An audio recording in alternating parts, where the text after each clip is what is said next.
Today's episode is brought to you by Media for All, which was set up to help encourage more Black, Asian, and other ethnic talent into media, and to provide a support and mentoring network to ensure talent flourishes in the media industry that we all love.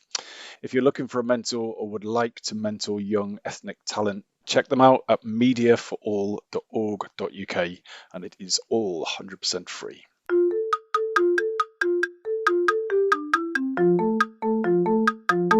Hello and welcome to the Shiny New Object podcast. My name is Tom Ollerton. I'm the founder of Automated Creative, and this is a podcast about the future of marketing. Every week or so, I have the pleasure and the privilege of interviewing one of our industry's leaders, and this week is absolutely no different. I'm on a call with Pete Markey, who is Chief Marketing Officer at TSB Bank. Pete, thanks for joining the show. Could you give a quick introduction to the audience about who you are and what you do? Yeah, brilliant. Thank you so much for having me on. So quick intro to me. I look after marketing, all the marketing that goes on at TSB, and that's everything you'd expect from the advertising to one-to-one activity, talking directly to customers, to insight, to analytics, to customer experience, to marketing effectiveness. And in the last year, I've actually picked up running all of TSB's digital sales journeys as well. So in marketing, we own the digital sales experience end to end as well. So it's quite an expansive team in terms of what we do. So let's start with a couple of getting to know you questions. What has been your biggest work screw up to date that you're just almost embarrassed to admit, but actually you're quite glad that happened? Yeah, it was quite early on in my career, and it's one that I was quite embarrassed over at the time. I made a decision to take a job. I was working for Centrica, who most people know as British Gas. And at the time, they owned a telecoms company called OneTel, but they also owned the AA, the good old breakdown company. And I naively decided to take a job, which I applied for with the AA, because the AA was trying to get into golf.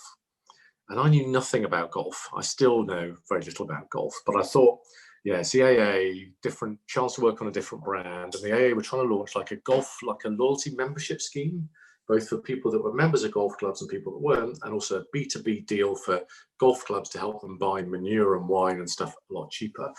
And the big mistake was just the naivety in which I walked into that role, the sort of questions I asked in the interview.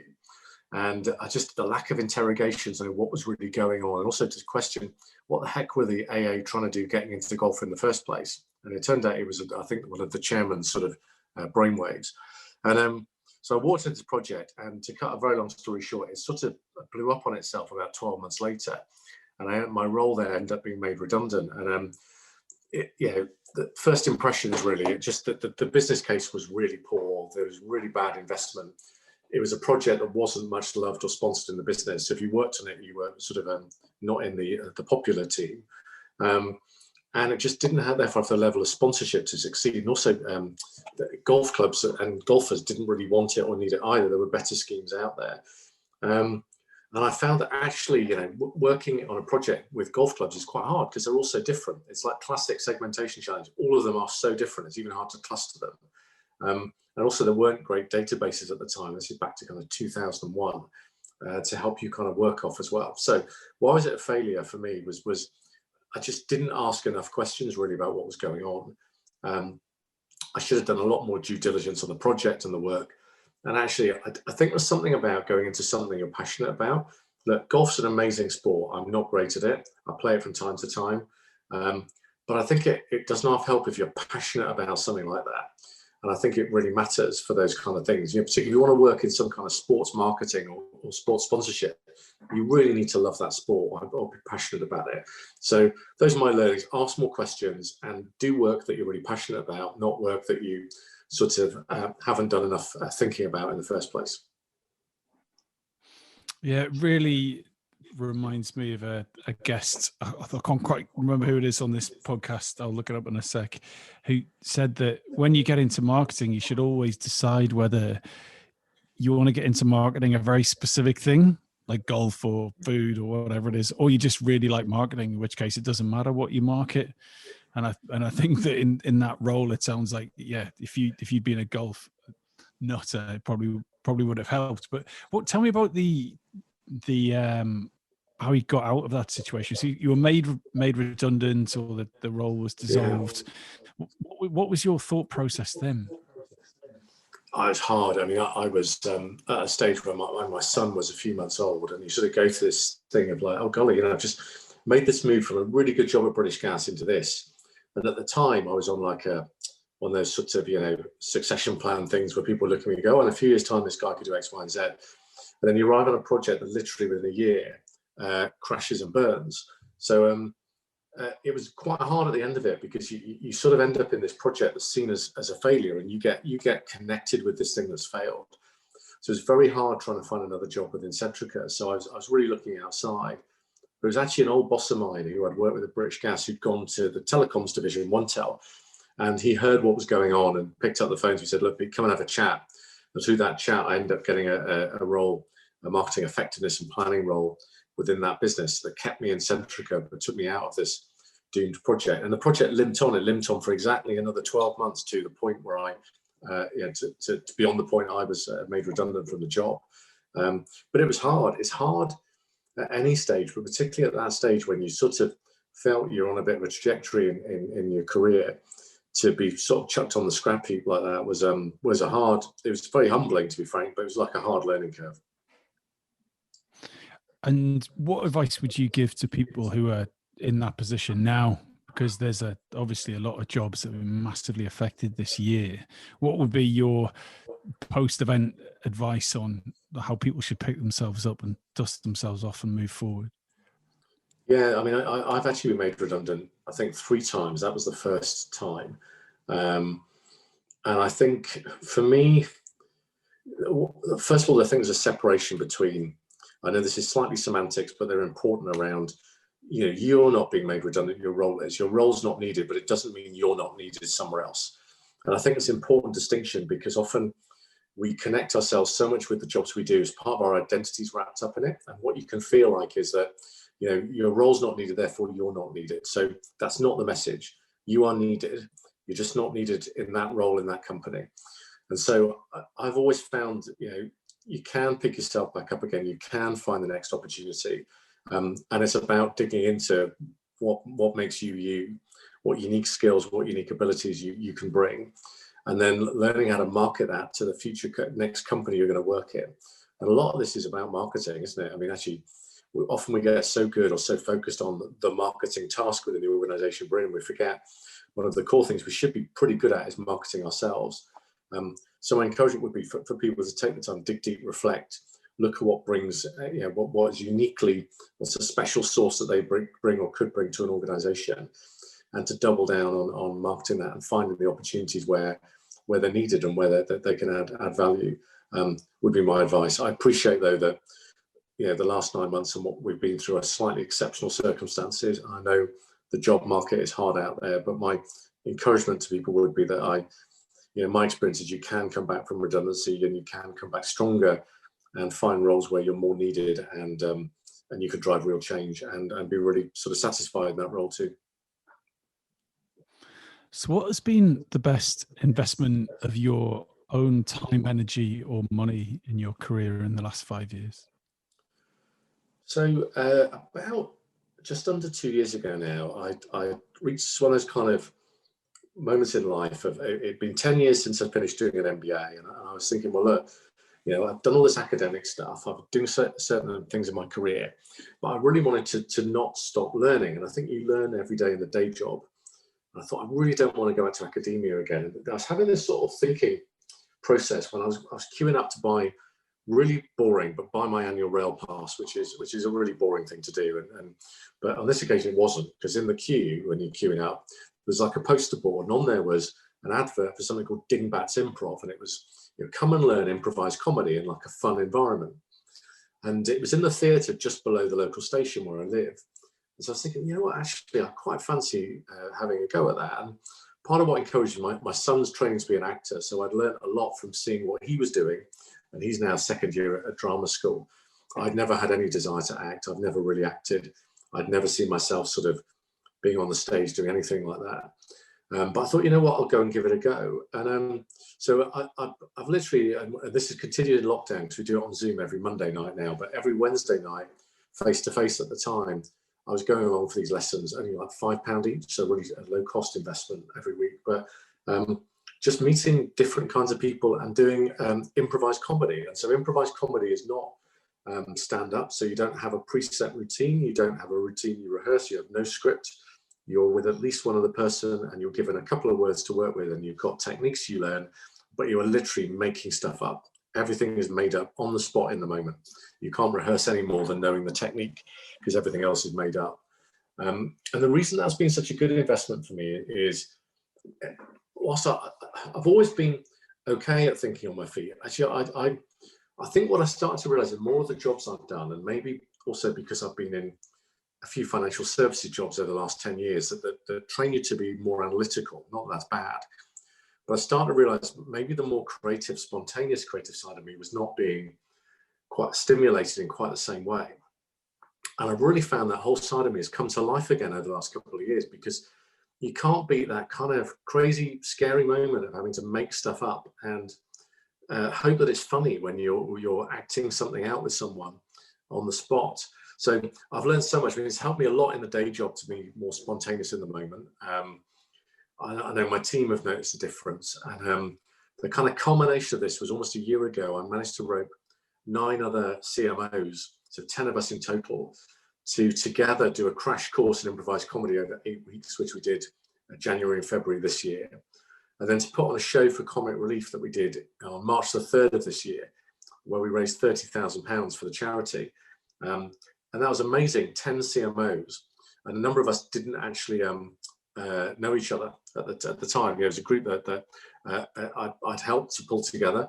A number of us, as I say, had never met. And suddenly we became this group bonding together, 10 of us in this learning experience and putting on this great fun event for charity. And they went through a similar experience to me, the learning curve of having to make stuff up in the moment, be creative, be spontaneous, to be the creative person in the room, not just relying on others to bring that. I think I know they all found it hugely beneficial as well. So I know a number of written articles and blogs about the experience now as well. So that was interesting, because I did it because I wanted an interesting, different hobby, but it's had really good byproducts in my work life. But it's also helped bring me closer to my son as well, because it's great, because he's learning things and sometimes we're learning some of the same stuff, which gives us this kind of common bond to compare notes over as well. So it's been great. It's been one of the most enjoyable things I've done ever in my life, actually. It's been brilliant, been a great experience. And I think I'd encourage anyone that's looking to stretch themselves and challenge themselves and to be more creative in the moment, to have a look at learning something like improvised comedy. It's a lot of fun, and I can highly recommend it. Yeah, I did stand-up comedy myself a few years ago. I was awful at it, but a lot of the training was doing improv, so I can massively relate to that. And the weirdest thing I ever did, and it wasn't a pleasant experience for me or the audience, was going on stage at a stand-up gig with no material and just trying to survive for 5 minutes, just improvising whatever came to mind. And it was pretty much a laugh freeze for 5 minutes, and that was very, very difficult. But it's but no presentation, no Zoom call, no conference speaking, no pitch, no nothing will ever be as difficult as that. So it's almost the most terrifying thing I could have possibly done. So whenever I get nervous about a situation, at least you're not going on stage with nothing. So it's I a good absolutely back that reference up. I was yeah, it was kind of before and after, really. Like once you've done it, it's sort of black and white and color, really, in some senses. But I'm curious to move across onto. We have started doing a blog series on our website called Best Marketing Tip, where I ask marketing leaders to share what is that kind of one nugget of advice that they have always sort of used, or something recent that's really sort of caught their attention. So we don't normally ask this in the podcast. So you're my MVP for this, Pete. So what has been your best marketing tip you've received, and who was it from? Yeah, I think I might be really, really overly generous and give 2, actually, Tom. That's right. But I'll start with one, which is a recent one. Yeah, go for it. So Mark Evans from Direct Line, gave me some guidance actually when we just went into lockdown this year. And the advice was we were talking about brands and what brands are about, and how we're all trying to, at the time, shift gear in our communication. And the advice was, don't lose your shit. And it was really good advice, because what he meant by that was that often when you enter a crisis or a moment of sort of confusion, or a moment when you're adjusting to a new normal, often a lot of good practice can end up inadvertently going out the window. And I think we've seen quite a lot of quite schizophrenic advertising over the last sort of 9 months or so. And actually those brands that I think have been the best at navigating the last few months have been really good at delivering their purpose through what they do powerfully, and also how they communicate. So they've actually dug deeper into and embedded what their purpose is about, rather than sort of just producing sort of token communications or becoming quite schizophrenic in what they do. And I think, there's a lot of evidence to say in times of uncertainty, people cling to the things they know, the things they trust. And I think that's particularly true of brands. So that's my recent one. And then the second one is more of a broader learning was when and I guess advice to anyone when you first reach a job that takes you into either an executive or board type forum, and it may be you sit on that exec or board, or you're just presenting in it, is I was at the time coming to this is Royal & Sun Alliance, big global insurance company. And I wasn't on the exec team, but I was coming every couple of months, every month, every other month, to the exec to give an update on marketing, what we were doing. And I thought to myself, actually, this is going pretty well. And I had naively, and I had a really good but very tough sponsor, a guy called Paul Whitaker at the time. And I'd come out of one of the meetings and I said to him, Paul, it'd be really good to get some feedback.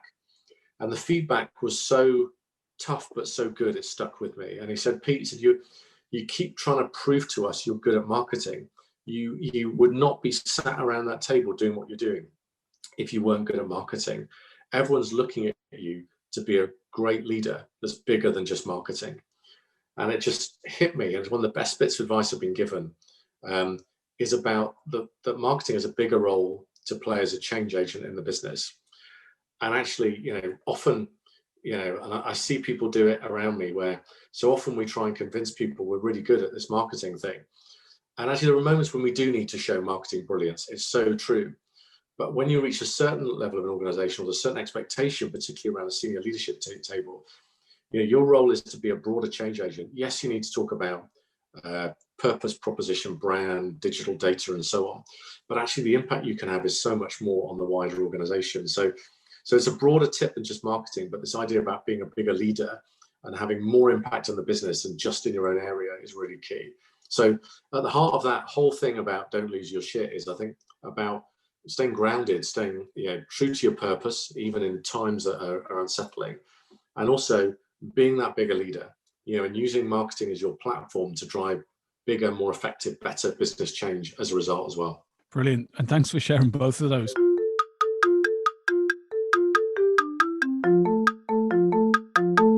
This episode of the Shiny New Object podcast is brought to you in partnership with MadFest.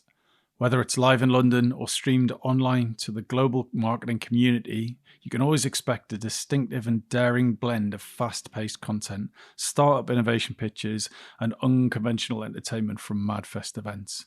You'll find me causing trouble on stage, recording live versions of this podcast, and sharing a beer with the nicest and most influential people in marketing. Check it out at www.madfestlondon.com.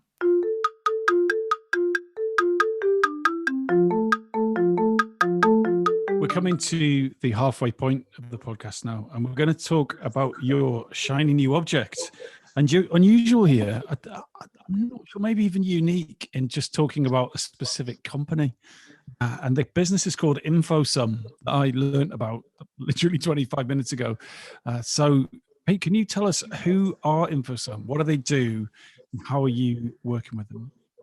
Yeah, no problem, Tom. I think, and I really like InfoSum. I like the guys who run it. I like what they're about. And a lot of businesses are grappling with the kind of dilemma of cookies and what you can and can't do moving forwards. And I think what I like about InfoSum is they've created an environment where businesses like ours within TSB can load data securely into bunkers, and then using a secure ID from that data, match audiences with certain media owners. So Channel 4 in there, Reach, you own the Mirror in there, ITV are in there, Global, you obviously have the brilliant DAX platform and own Heart, Classic Capital, and so on, and many great out-of-home poster sites too are in there as well. And so InfoSum, for me, what they've done is that they've seen this issue with cookies, and they've seen that, look, there has to be a secure way to use data to give businesses confidence in a world post GDPR,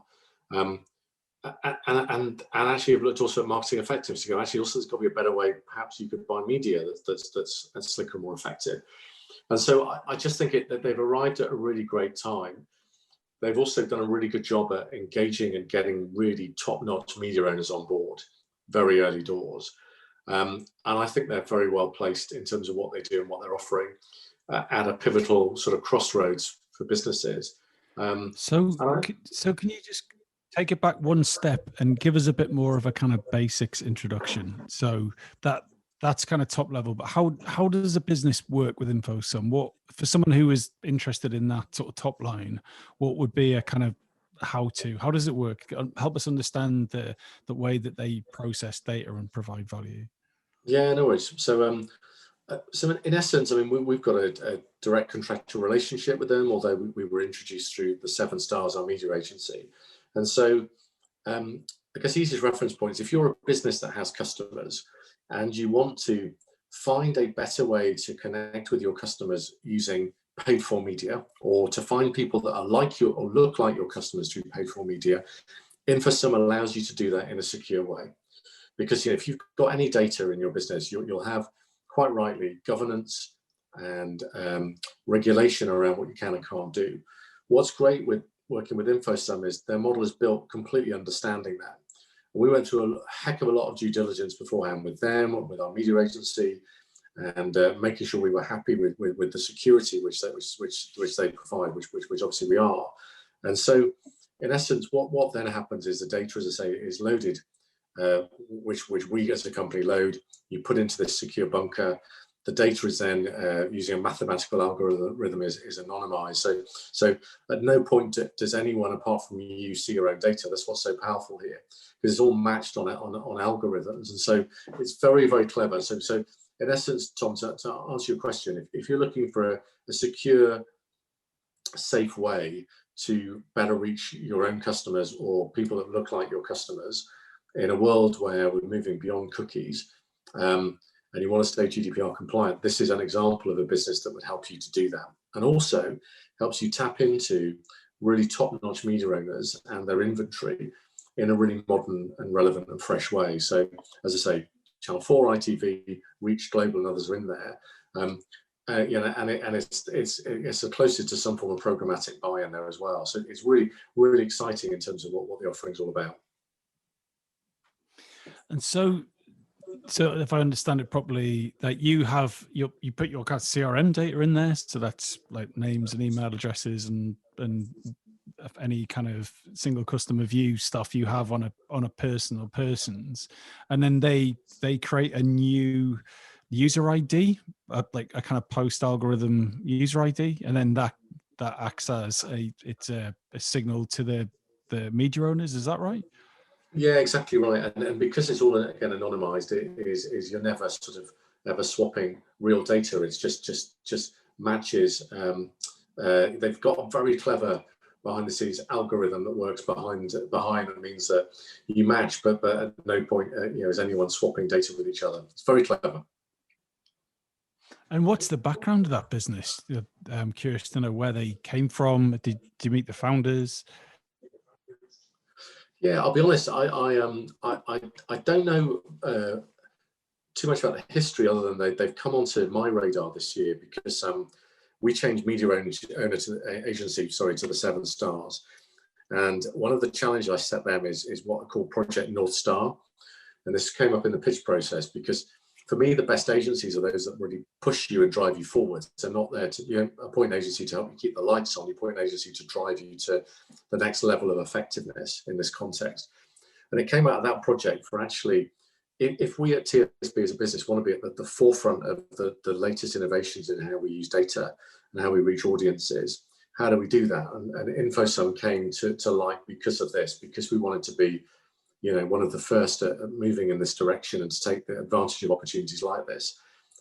So we were very much introduced. But as I say, because we're a heavily regulated business, the journey with InfoSum to get to this point has been going on for several months, just to go through that due diligence around security and safety to make sure we were comfortable and they were comfortable, and we had a really good partnership, at play there. But no, I think great, very smart business, as I say, arriving at the right moment. And so, what are the shortcomings of the technology like these guys? I think, I guess the thing at the moment for a business like InfoSum is going to be around the reach of the number of media owners that they can connect with at the moment. But I think that list will grow, and we're very much at the stage where we're about to do a brand relaunch in a couple of weeks' time, of which we're deploying the first chunk of activity properly with InfoSum, although we've done some sort of test activity to this point. And so, this is new for us. So part of this newness is you can't move to do everything in a certain direction without testing it all first. So the only drawback is the newness, the need to learn, and also the fact you obviously haven't got every single media owner there yet. You've got a selection of top-notch ones, but there's more to come. But I just think the potential for this is just really exciting.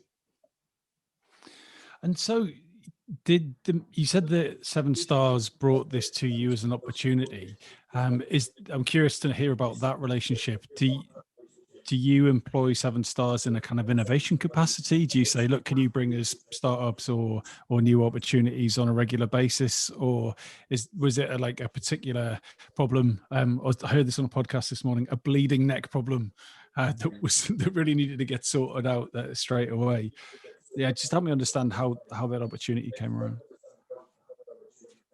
Yeah, I think the best way to describe it is you've used words really well, I think. I mean, we obviously they've got a core job to do as our media agency that involves a lot of things. The audience listening here would expect from a media agency. But it's back to that point a moment ago, is that you don't want an agency to just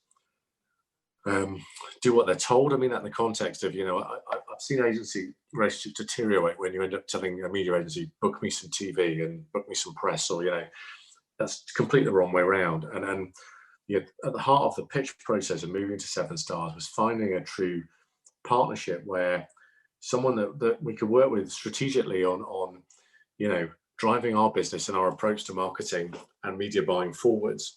And that's where this North Star project comes into bear. So part of the success criteria by which we judge that relationship will be how progressive they help make us in the process. And that involves introducing new companies, as you say, like InfoSum, and there'll be more.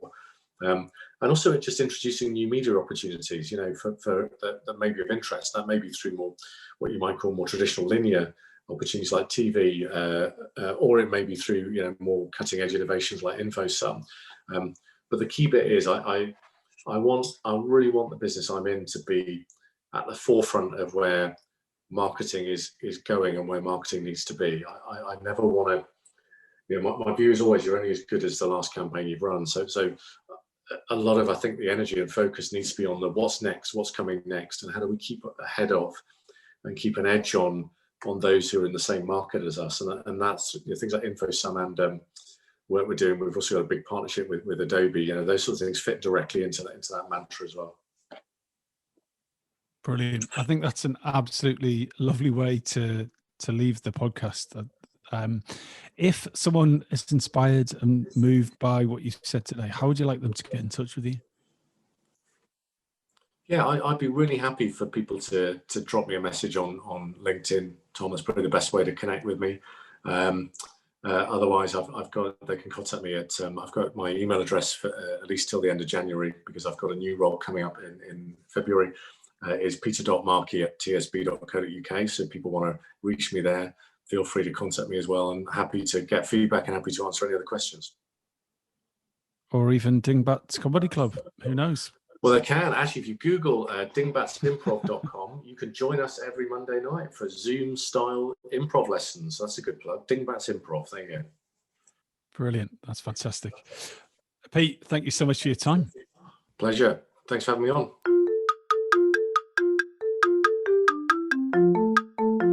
Hi, just before you go, I'd really appreciate it if you could take the time to write a review of the Shiny New Object podcast on Apple Podcasts or iTunes, whatever it's called these days, or whichever podcast provider you use.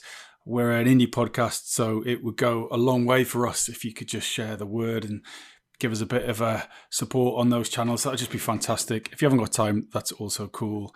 And yeah, if you could tell your colleagues about the podcast, and also, if possible, don't forget to subscribe.